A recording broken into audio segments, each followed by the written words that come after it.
Assalamualaikum warahmatullahi wabarakatuh.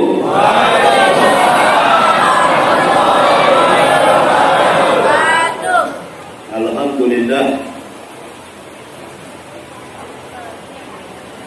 Alhamdulillahillazi birabbil akhir wa ja'alahu birabbil isan wa anzala kitaban hudan wa nuran wa anzala sab'an minal masani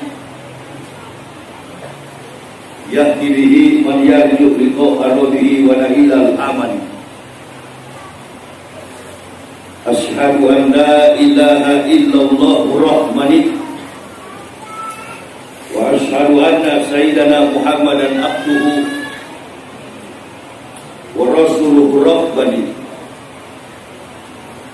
Allahumma fasholli wa sallim ala imamil abrar wal muqarribin sayyidina wa maulana Muhammadin wa ala alihi wa sahbihi al-ansar wal muhajirin wa alaina ma'ahum birahmatika ya arhamar rahimin. Ya ibadallah ittaqullah haqqa tuqatih wa la tamutunna illa wa antum muslimun. Ibu bapak, saudara-saudara rahimahumullah, panitia penyelenggara tabligh akbar Badan Kemakmuran Masjid Babu Salam Kota Pekanbaru, para alim, para ulama, tokoh-tokoh masyarakat, wabil khusus kepada Ananda yang telah menyampaikan sekelumit kisah tentang kehebatan, keagungan dan kebesaran baginda Rasulullah Muhammad sallallahu alaihi wasallam yang kami cintai, kami banggakan. Ma'asyiral muslimin wal muslimat rahimakumullah. Kita berkumpul di rumah Allah ini, kita bersilaturahmi, tidak lain dan tidak bukan dalam setiap pertemuan majelis ilmu adalah untuk membicarakan kehidupan kita, bukan yang sekarang, tetapi kehidupan setelah kita tiba di dalam pembaringan pertiduran panjang kita alias kematian. Berarti konsep yang kita bangun di dalam setiap pertemuan silaturahmi majelis ilmu tidak ada cerita lain kecuali cerita bagaimana mempertanggungjawabkan kehidupan kita di dunia ketika ajal kematian menjemput kita. Apalagi di akhir-akhir hari-hari terakhir ini,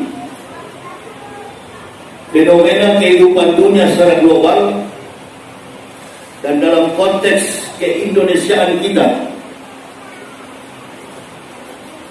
di mana manusia lebih cenderung condong kepada perhatian tentang duniawi dan melupakan nilai-nilai spiritual agama.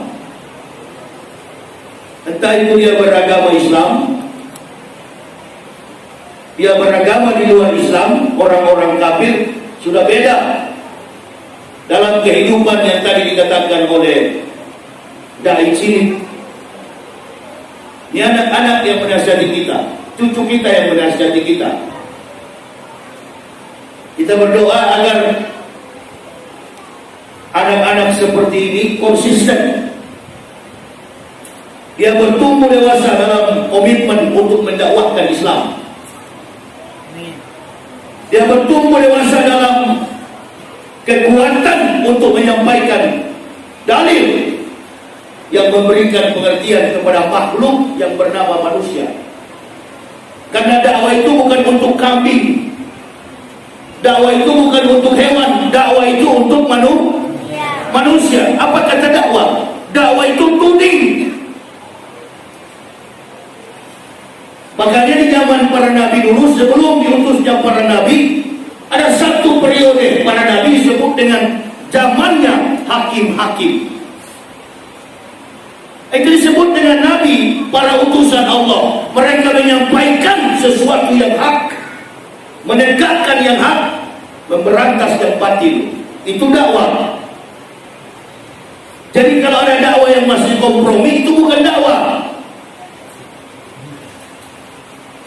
Kalau ada dakwah yang hanya menyinggung, hanya menyentil secara ironis, itu bukan dakwah.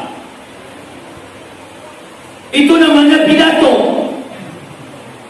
Itu namanya kampanye. Kalau dakwah konsepnya jelas. Hitam katakan hitam, putih katakan putih. To revive the truth, to bury the fiction. Mengangkat kebenaran, menguburkan yang batil. Itu dakwah. Jadi tidak ada abu-abu, hitam dan putih. Dalam perjalanan kehidupan kita sebagai manusia secara global, agama kita Islam ini makin hari bukan makin berkembang, bukan makin hari makin kuat, apalagi di Indonesia. Nilai daripada penghormatan terhadap ulama, nilai penghormatan terhadap para pejabat, nilai penghormatan terhadap tokoh-tokoh masyarakat, nilai penghormatan terhadap para anak cucu Nabi, para habibana, kepada syarifah, sudah sangat rendah di bumi Nusantara ini, Indonesia. Saya beberapa hari terakhir ini, sejak kepulangan Habib Rizik Syihab, media itu digemparkan dengan berbagai macam isu.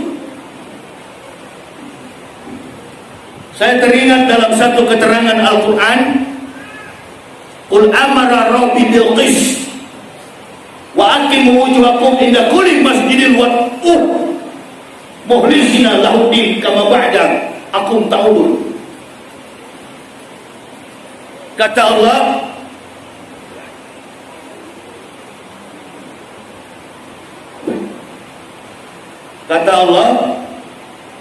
Qul amara rabbi bil qist,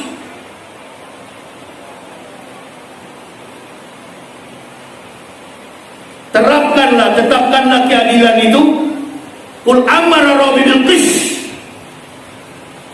sesungguhnya Allah memerintahkanku untuk amara rabbi bil qist wa aqimu wujuhakum inda kulli masjidin wad'uh mukhlisina lahuddin kama ba'da akum ta'udun. Dan Tuhanku memerintahkanku menjalankan keadilan dengan mengikhlaskan ketaatan kepada Allah sebagaimana Dia telah menciptakan kamu, demikian kamu akan kembali kepadanya. Perintah konstitusi dalam landasan pengakuan pergaulan kita, baik dalam sistem bernegara maupun dalam status kehidupan bermasyarakat, berbangsa, dalam kehidupan individu, kehidupan rumah tangga, bermasyarakat, berbangsa dan bernegara, kita mempunyai satu kekuatan landasan. Berarti orientasi kita ketika hidup di tengah dunia ini,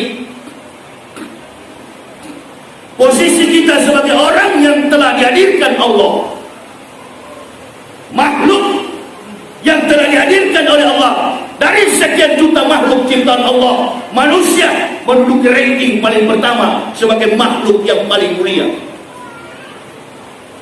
Kemuliaan manusia itu melekat dalam jiwanya adalah akal. Amar bin Ka'ab, Abu Hurairah datang kepada Rasulullah sallallahu alaihi wasallam, "Ya Habibullah, man a'lamun nasi, man abudun nasi, man abdulun nas."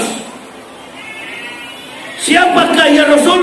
Orang yang berilmu, orang cerdas, orang pintar, dianggap qualified dalam segala kompetensi, kemampuan, keilmuan, baik dalam penelitian ilmiah maupun dalam kemampuan akademik. Rasulullah belum menjawab. Mereka bertanya, man abudunas, siapakah yang ahli ibadah? Dan yang ketiga yang mereka tanyakan, ya Rasulullah, man abdulun nasi, siapakah orang yang paling utama? Artinya siapakah pejabat itu? Man afdalun nasi. Siapakah manusia yang paling afdal? Kalau dalam pertemuan-pertemuan formal, hadir di satu kampanye, hadir di satu majelis ilmu, atau dalam masjid, biasanya kalau ada pejabat yang kami muliakan, yang kami hormati, Bapak Bupati, itu afdal. Yang kami hormati Bapak Gubernur, itu afdal. Yang kami hormati Bapak Ketua DPR, itu afdalun nasi. Yang kami hormati Menteri, Presiden, dan lain sebagainya, anggota parlemen, afdalun nasi. Yang ditanyakan itu, man a'budun nas, man a'lamun nasi, man afdalun nas. Baginda Rasulullah SAW 3 pertanyaan dikantar dengan satu jawaban, al-aqilu.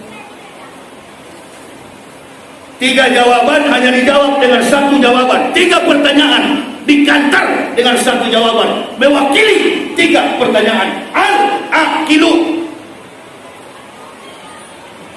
Berarti ada orang pandai la akil. Berarti ada orang yang pintar tidak berakal. Ada orang yang beribadah tidak berakal. Ada juga pejabat yang tidak berakal. Tadi malam saya sampaikan ceramah di Rumbai. Antum jaga protokol kesehatan COVID ini. Antum praktekkan teori physical distance. Nggak terlalu penting bagi saya. Kenapa? Karena persoalan pandemi ini bukan lagi persoalan kesehatan. Persoalan pandemi ini sudah menggugat derajat keadilan seluruh bangsa. Ini permainan World Health Organization, pertarungan bisnis global antara WHO dengan mafia-mafia Amerika dan Eropa. Dari awal saya nggak pernah pakai itu, apa itu? Nikop. Saya orang dari Abu Nawas, saya orang dari kafir. Paham betul ini percaturan politik kafir secara global dalam garis bilateral. Kalau betul ini bahaya, innalillahi, di Pekanbaru sudah ratusan ribu yang tewas kembali ke rahmatullah. Apalagi sudah begini. Ini bukan lagi physical distancing. Minimal besok pagi 100 yang kembali ke rahmatullah. Tapi ini dijadikan sebagai ajang kekuatan politik, tameng politik. Yang lain disikat, yang lain dilindungi. Kecintaan orang kepada Habibie Rizik Syihab datang ke bandara, resiko dia. Tapi karena dia dianggap tidak memberi kontribusi, bahkan menjadi oposannya eksekutif, dianggap sebagai penentang pemerintah, melawan pemerintah, tidak sesuai dengan jalan rezim, maka diutak-atik sampai hari ini jadikan sebagai tameng politik. Gibran yang kampanye nggak diapa-apain karena anaknya Jokowi.